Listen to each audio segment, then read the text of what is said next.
Welcome to সৌগতস diary. শুরু হয়েছে একটা নতুন গেরো। 2016 ওএমআর পাবলিশ করেছে এসএসসি, এবং তারপর থেকে জল্পনা কল্পনা তুঙ্গে যে নতুন সরকার 16কে চাকরি ফিরিয়ে দেবে এবং ফ্রেশারদের এই যে নতুন প্যানেল এটি আউট হয়ে যাবে। এটি নিয়ে দুটো ভিডিও অলরেডি আমি বানিয়েছি, তবুও এইখানে আর একটা ভিডিও বানাতে হলো। প্রথমত এখানেও তো আমি বলবো যে না, ভয়ের কিছু নেই, কিন্তু ভ্যাকান্সি যে কমে যাওয়ার যে ব্যাপারটা অনেকের মধ্যে রয়েছে সেই বিষয়েও কিন্তু এখানে আলোচনা রয়েছে। ভিডিওটি স্কিপ না করে দেখুন। প্রথমত কিউরেটিভ কি আমি বলেছি আগের ভিডিওতে, আমি বলবো না সেগুলো, আর সময় নষ্ট করবো না আপনাদেরও।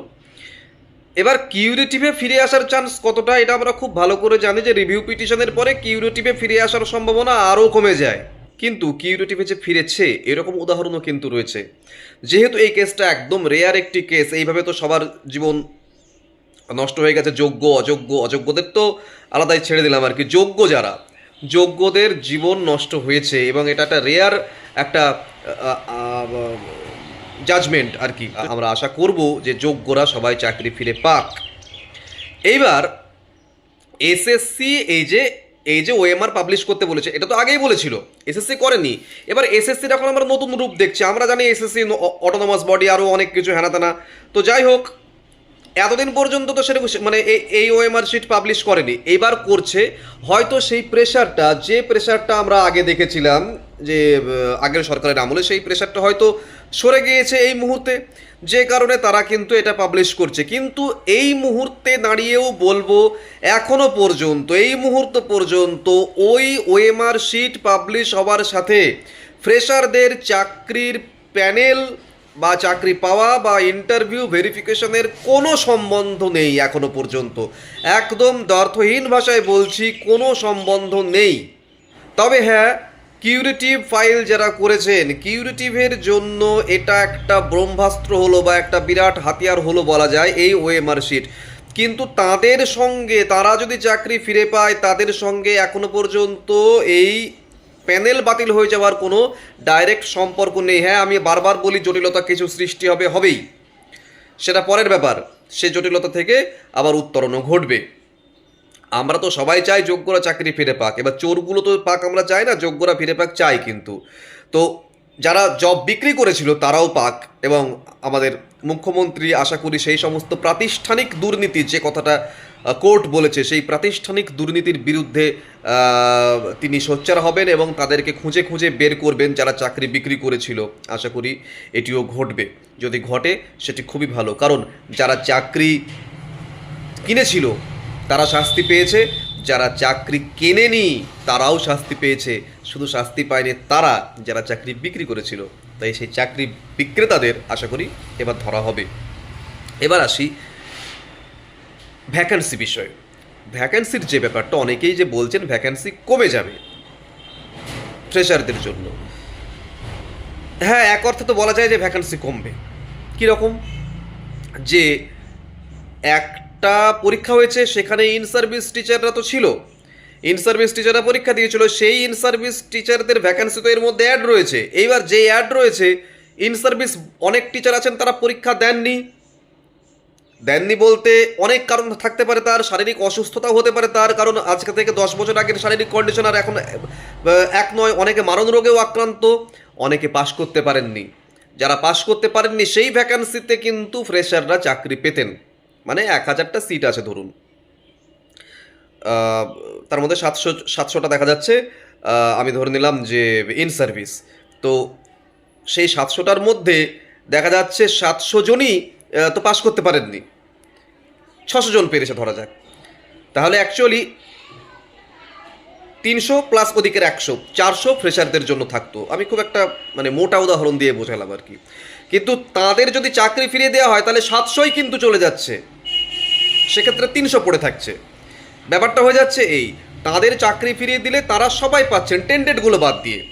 তাহলে এই হিসেবে কিন্তু ভ্যাকান্সি কিন্তু সামান্য কিন্তু কমছে ফ্রেশারদের জন্য। কিন্তু সেটাতে এমন কিছু এদিক ওদিক ঘটে যাবে না। আবার এর মধ্যে আর একটা ক্যাচাল আছে জানেন তো, আমরা তো সবাই নিজেদের স্বার্থ দেখি। 9-10 ইন সার্ভিস টিচাররা যারা 11-12 চাকরি পেয়েছেন, মানে এই সেকেন্ড এসএলএসটিতে, তাদের আবার এই 2016-কে যদি কিউরেটিভে ফিরিয়েও দেওয়া হয়, তারা আবার যেতে চাইবেন তো? তারা আবার কেস করবেন না তো? তারা আবার বলবেন না তো যে না আমরা যাব না, আমরা আবার পরীক্ষা দিয়েছি? মানে ঠিক যেরকম ফ্রেশাররা যেহেতু তাদের জীবনের প্রয়োজনে বলছেন যে না আমরা চাকরি পরীক্ষা দিয়েছি, আমরা চাকরি করব, এই প্যানেল বাতিল হতে দেব না, ফ্রেশাররা এটা বলবে। একই সঙ্গে তারাও আবার ওটা বলবেন না তো? যদি তারা ওটা বলবেন তার কারণ কি? কারণ তাদের তো প্রমোশন হয়েছে, 9-10 থেকে 10 মার্কস নিয়ে তারা 11-12-এ গিয়েছেন। তাহলে তারা আবার এখানে একটা এই ফাঁকড়াও রয়েছে যে তারাও কেস করতে পারেন যে না আমাদের তো বাতিল হয়ে গেছে, আমাদের তাহলে এই করলো কেন, নতুন করে পরীক্ষায় বসালো কেন, আমরা এইটা চাই। কারণ তাদের প্রমোশন হয়েছে। অনেকে আছেন কি তারা হয়তো 11-12 থেকে 11-12-এই আছেন, প্রমোশন ঘটেনি, কিন্তু অনেক দূরে বাড়ি, মানে অনেক দূরে স্কুল ছিল, সেখান থেকে বাড়ির কাছে এসেছেন। এরকম অবস্থায় কি হবে? তিনি তো চাইবেন যে এই প্যানেলটা থাকুক, 16 থাকুক বা না থাকুক, তাতে তার কিচ্ছু যায় আসে না। এবং এইগুলোতে সেই হিসেবে কাউকে দোষারোপও করা যায় না।